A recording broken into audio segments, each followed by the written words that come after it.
Greetings everyone and welcome back, this is Marco. If you've been following this channel for, well, long enough, you probably know that one of my favorite lenses is this little guy, the Fujian 35mm 1.7.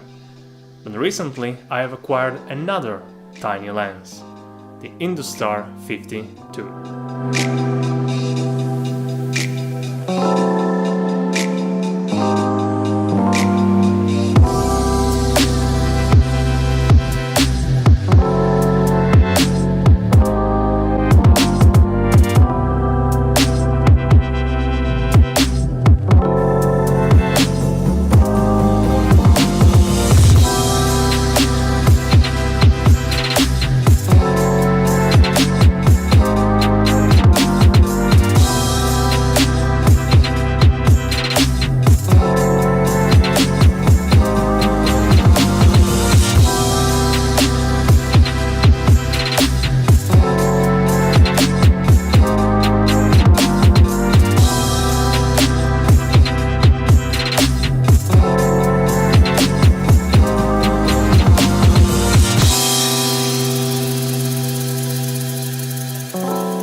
The Industar 52 is a very small lens made for rangefinder cameras starting from the 1959, if I remember correctly.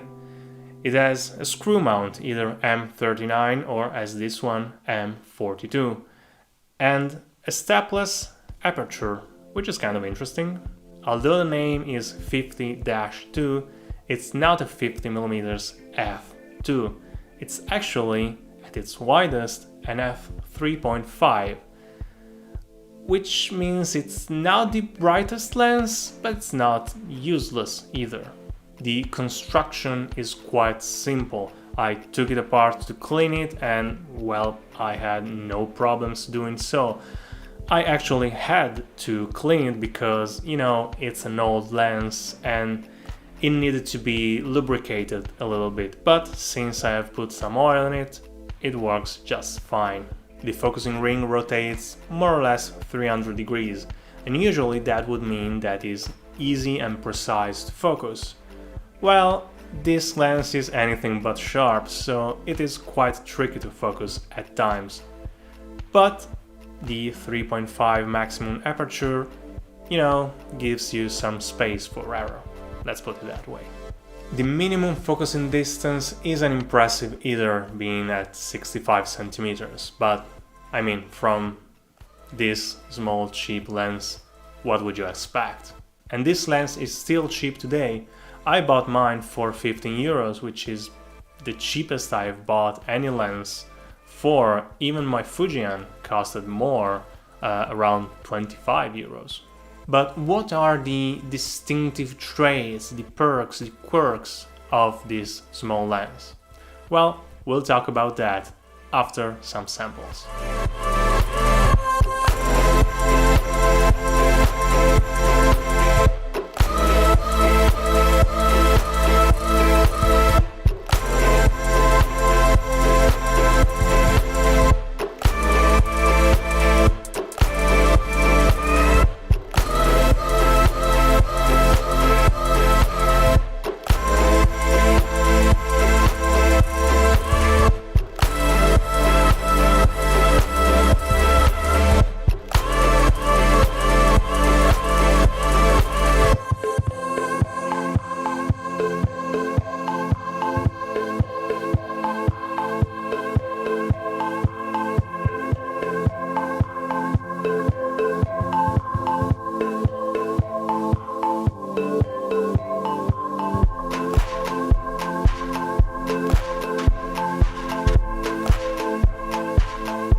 As you saw, this lens doesn't seem to be anything to write home about, right?